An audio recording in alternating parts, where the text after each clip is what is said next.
yo, Lloyd Roll aka Mega Buzz. In today's video, we're going to be looking at Charizard EX paired with Terapagos EX. Now, I've never really been much of a Charizard or Terapagos EX player, so putting these two in one engine or one deck was quite interesting. So in today's video, we're going to be looking at the very first game I played with this Charizard Terapagos deck, or as I like to call it, Zard Turtle. So let's look into that deck list. Already here at that deck list. First, starting us off with Charizard EX with that ability Infernal Rain. When you play this Pokemon from your hand to evolve one of your Pokemon during your turn, you may search your deck for up to 3 fire energies, basic fire energies, and attach them to your Pokemon in any way you like.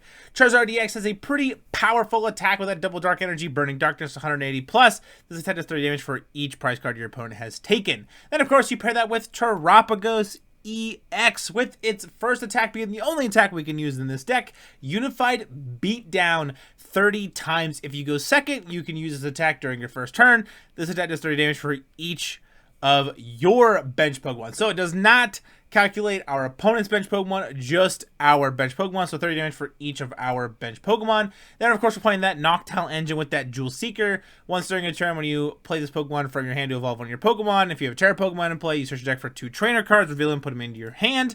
Then of course we're playing the Dusknoir Dusclops package. Dusknoir and Dusclops having that ability, Curse Blast. Once during your turn, you put 5 damage counters on your opponent's Pokemon. If you use this ability, it's knocked out. That's for the Dusclops. And then for the Dusknoir, it does the exact same thing, but instead it does 13 damage counters. So pretty powerful engine there. We're playing 2 Fan Rotom, so we can fan call and get search your deck for up to 3 normal type Pokemon with 100 HP or less, and then put them into your hand. And then Fezandipiti EX for Flip the Script. 2 Boss, 2 Iono, 1 Research, 1 Turo, 1 Course Tenacity, 1 Briar, and then for the items, here we got 4 Nest Ball, 4 Buddy Buddy Poffin, 4 Ultra Ball, 4 Rare Candy, 2 Tera Orb, 2 Super Rod, 1 Counter Catcher, and the ace spec of choice being that Maximum Belt, doing 50 more damage to your opponent's active Pokemon EX. I think that's really kind of just in there for like the Raging Bull matchup, or just really be able to race against these turbo decks in the format. It can be pretty helpful, or to be able to attack with Charizard a little bit earlier for more damage, kind of making that 180 hit for maybe 230, being able to KO, you know, Terapagos EXs on our opponent's side, or Fezandipitis, or things like that. Then 2 Air Zero Underdepth, so we can get that nice big bench going so our Terapagos can hit up to 240 damage, hopefully. And then we got 5 basic fire energy, and then 1 copy of that jet energy. Now, like I said, this deck is going to be the first time I've ever played it at all, so it's going to be quite interesting. I haven't done one of these videos in quite some time where I just kind of throw myself onto the rank ladder and go from there. So let's jump right in to that gameplay. Already here at that gameplay here at the coin flip. It is gonna be head, so our opponent does win the coin flip here. Now it's kind of interesting. For us, it doesn't really matter too much. We prefer to go second so we can kind of evolve our Charmanders into Charizard EXs pretty quickly, get our Hootoots into Noctowls, and kind of just start going off. But if we end up going first, it's not too big of a deal. We can kind of just take the time getting set up and stuff. Our opponent here playing Frigibax in the active spot, coming down with that trolley. We're playing against Chien Pao Ex. Now, this deck is something I have not seen in quite a while, but a good Chien Pao player will be able to navigate this matchup probably pretty easily. As somebody who, this is the entire first game I ever played with this Zard Turtle deck, and I haven't played a game with it ever since, actually. So, fun little fact there. I ended up having to research away a pretty decent hand, though. Had to discard that Maximum Belt, unfortunately, which feels kind of bad. But we're going to Fan Rotom here. Going to get ourselves a Hoothoot and 2 Noctowls here. And then we're going to Nest Ball into that Charmander here. And then Nest Ball again, getting ourselves a Duskull we're looking at here. Maybe actually going to grab the Terapagos EX instead, so we can actually have access to that Noctowl next turn.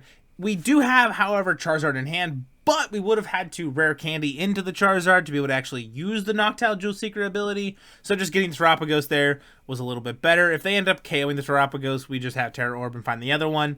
Not too big of a deal. Our opponent here going to get all kinds of stuff, though. Going to be able to evolve their Frigibax into Archerabax. The other Frigibax into Archerabax. Going to be able to get some energies onto that Frigibax, collect, draw a card. But we're into the Jewel Seeker here on our turn here. So Jewel Seeker going to be eyeing up some stuff here. looking at that Arizona Underdepths and that rare candy. But first, throw down another Charmander. Gonna rare candy into that Charizard EX here. Gonna use that Infernal Rain ability. Gonna throw 2 fire energies on the Charizard and then 1 on to the Hoothoot. And then we're going to Tera Orb, grabbing ourselves another Terapagos. Gonna throw the Terapagos down, retreat out of the Hoothoot into that Charizard EX. Then we're going to Noctowl again here, Jewel Seeker. Gonna eye up for the next turn here. We're looking at bosses, orders, and maybe the Iono just in case, depending on what our opponent does.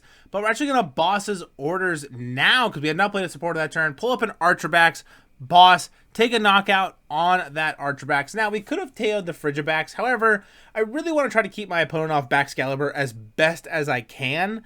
Especially, I feel like that's kind of something the Chien Pao deck has always really kind of struggled with.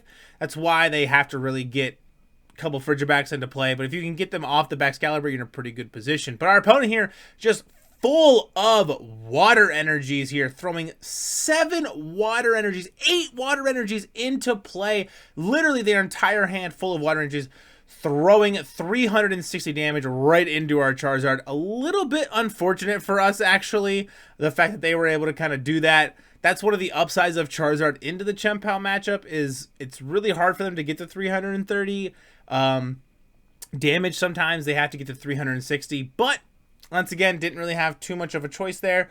We're gonna Iono here, gonna just try to get into rare candy Charizard, but we don't end up getting into that. So we're gonna Ultra Ball here, gonna grabbing ourselves that Noctowl here, gonna be able to Jewel Seeker here, gonna try to just find ourselves into maybe rare candy and Ultra Ball, but we actually don't have our Charizard. We're prized. We discarded both of them, unfortunately, but we're in a kind of an okay position. We're gonna have to see here. Gonna Super Rod, put in 2 fire energy and that Charizard EX. Tera Orb, gonna use that, get that Charizard, and then we're gonna Assault Landing for 70 damage into that Baxcalibur. We do end up 3-shotting this Baxcalibur, unfortunately, but if we can make our opponent just take the knockout in the Fan Rotom, hopefully next turn we can kind of try to piece something together.